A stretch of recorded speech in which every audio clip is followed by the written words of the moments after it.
बांग्लादेश में हिंदुओं का नरसंहार चल रहा है। क्या एक बार भी भारत सरकार ने बांग्लादेश के राजदूत को बुलाकर ढंग से उसे समझाया कि ये तुम्हारे देश में जो हिंदुओं को बर्बरतापूर्वक मारा जा रहा है, उनके शोरूम्स चलाए जा रहे हैं, उनके माँ बहन के साथ बलात्कार किया जा रहा है, इसे तुरंत रोकिए। क्या मोहम्मद यूनुस को या वहां के आर्मी चीफ को फोन करके बोला गया है ये बात?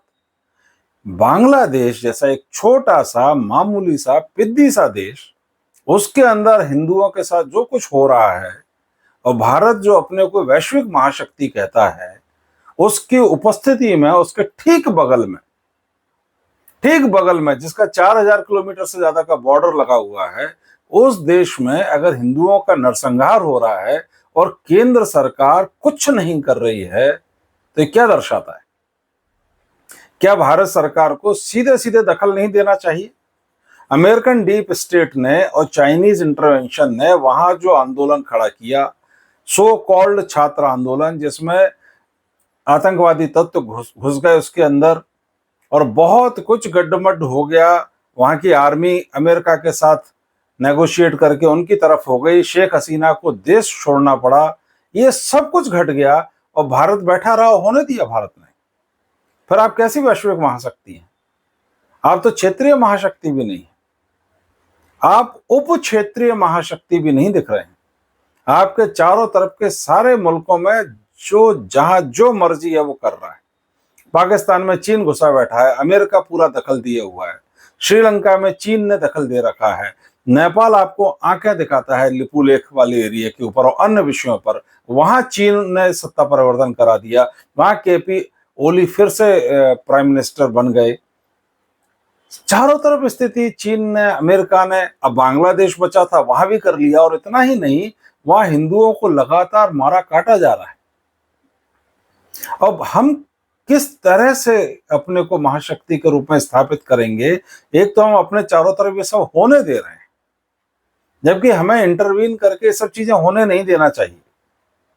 हमारी अपनी शक्ति होना चाहिए कि हमारे क्षेत्र के आसपास के मुल्क में कोई भी दूसरा देश, चाहे वो अमेरिकन हो, यूरोपियन हो, चाइनीज हो, वो कोई भी षड्यंत्र ना रच सके। रचें तो हमें उसमें खूब जोर शोर लगा के अपनी लॉबी को इतना मजबूत करना चाहिए कि हम वहां हारे नहीं, हमारे इंटरेस्ट वहां हारे नहीं।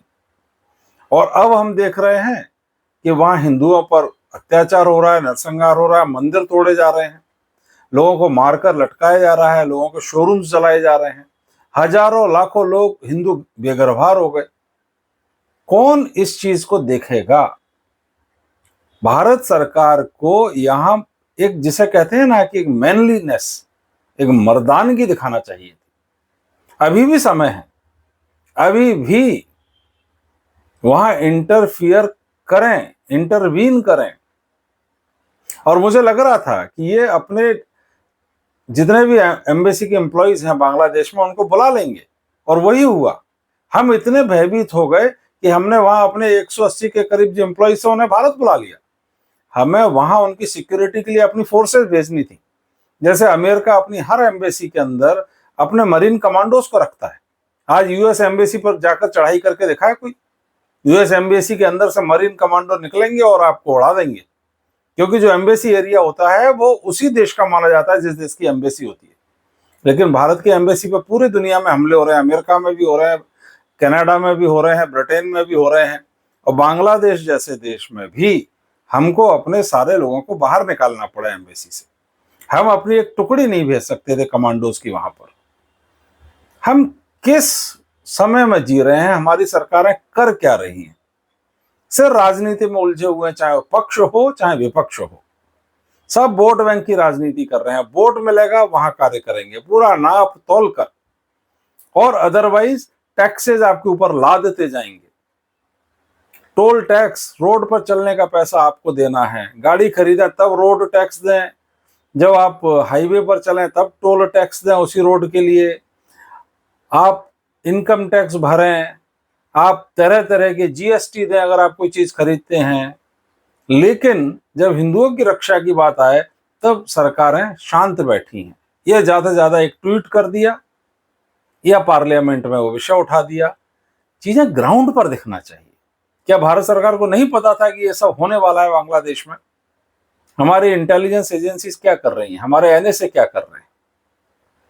और अगर हमको पता था तो डे वन से हमने वहां ऐसी स्थिति इंश्योर क्यों नहीं की, वहां आर्मी चीफ से बात क्यों नहीं की कि आपको हर हाल में हिंदू मैसेकर रोकना है, होने नहीं देना है? क्या मजाल थी बांग्लादेश के आर्मी चीफ की और वहां की आर्मी की कि इस इंस्ट्रक्शन को टाल देता? लेकिन हम हाथ पर हाथ रख के बैठे हुए हैं। हिंदुओं को पूरी दुनिया में बचाने वाला कोई नहीं। कनाडा में हिंदू मंदिरों पर आक्रमण होते हैं, अमेरिका में हिंदू टेम्पल्स की दीवारें रंग दी जाती हैं, नारे लिख दिए जाते हैं, ऑस्ट्रेलिया में भी शिकार बनाया जा रहा है। आखिर हिंदू कैसे कैसे मुकाबला करे अगर कोई सरकारें उसके साथ खड़ी नहीं है? हिंदू लीडर्स आगे बढ़कर नहीं आ रहे हैं। पूरे देश में कोई प्रोसेशंस नहीं निकले हैं। जो हिंदू जेनोसाइड हो रहा है उसके ऊपर कोई प्रोसेशन नहीं निकले। जब गाजा में इजराइल ने हमला किया था तो केरल में लाखों लोगों के प्रोसेशंस निकले थे, मुंबई में निकले थे, और उन प्रोसेशंस को ईरान से जो हमास के लीडर्स थे उन्होंने डायरेक्ट एड्रेस किया था। मैं उनके जज्बे को सलाम करता हूं, चाहे वो कितनी भी गलत आइडियोलॉजी को हो, वो निकलते हैं अपनी आइडियोलॉजी के लिए। हिंदू संगठनों का कहां है बजरंग दल, कहां है विश्व हिंदू परिषद, कहां है भारतीय जनता पार्टी? ये तो घोषित रूप से हिंदू विचारधारा वाले संगठन है ना। क्यों नहीं हर जिले में, हर तहसील में अभी तक प्रोटेस्ट हुए हिंदू जेनोसाइड जो बांग्लादेश में हो रहा है उसके खिलाफ? क्या कांग्रेस पार्टी को हिंदुओं से कुछ लेना देना नहीं है? कांग्रेस ने क्यों नहीं रैली, प्रदर्शन, धरने दिए? क्या और अन्य जो दल हैं उनको हिंदुओं से कोई मतलब नहीं है? वे क्यों नहीं निकल कर आए? अरे मानवता के नाम पर ही निकलो, हिंदू मुस्लिम छोड़ दो। वहां सारी माइनॉरिटीज मारी जा रही हैं, और माइनॉरिटीज ही नहीं, वहां जो मुस्लिम्स शेख हसीना की पार्टी से संबंध रखते हैं वे भी मारे जा रहे हैं। सबके लिए निकलो।